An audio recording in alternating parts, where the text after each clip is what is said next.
Why are microcaps a casualty of big market sell-offs? I recently awoke and before my first cup of coffee, blaring on the national news channel on the open, the market is down 700. Next I hear it's new tariffs by the USA on China for goods shipped to the US.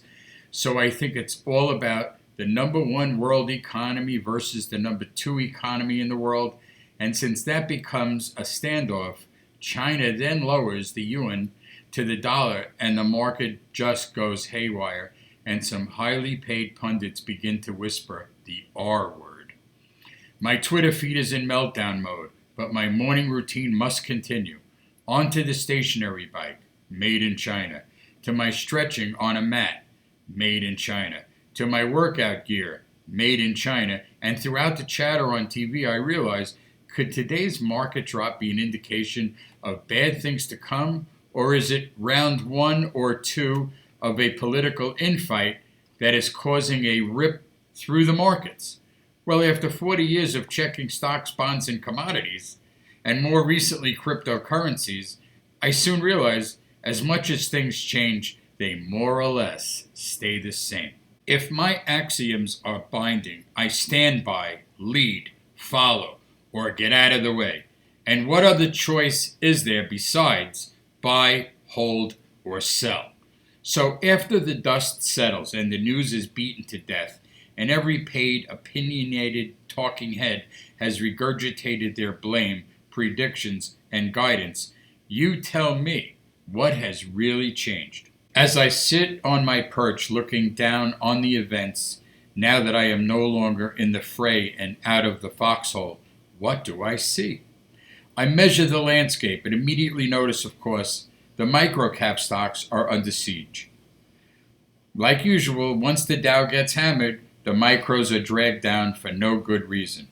I often wondered, why do microcap stocks, busy building their growth, attempting to sustain themselves financially, many performing admirably, but yet microcap stocks are crushed right along with large caps, mega caps, quite frankly, for no reason?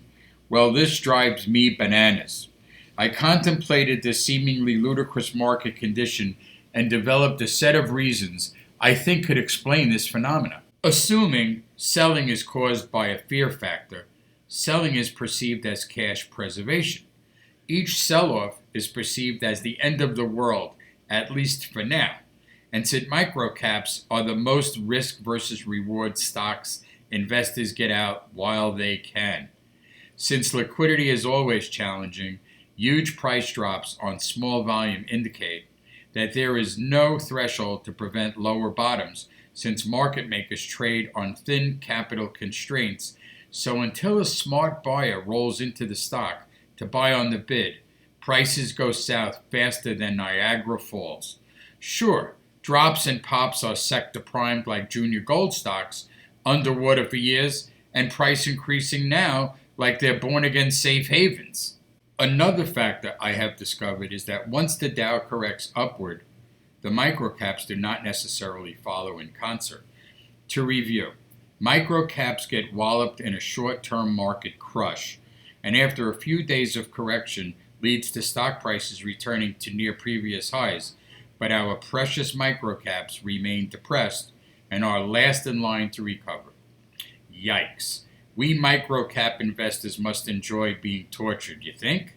Thick skin and good due diligence is key, and I love the best axiom of them all.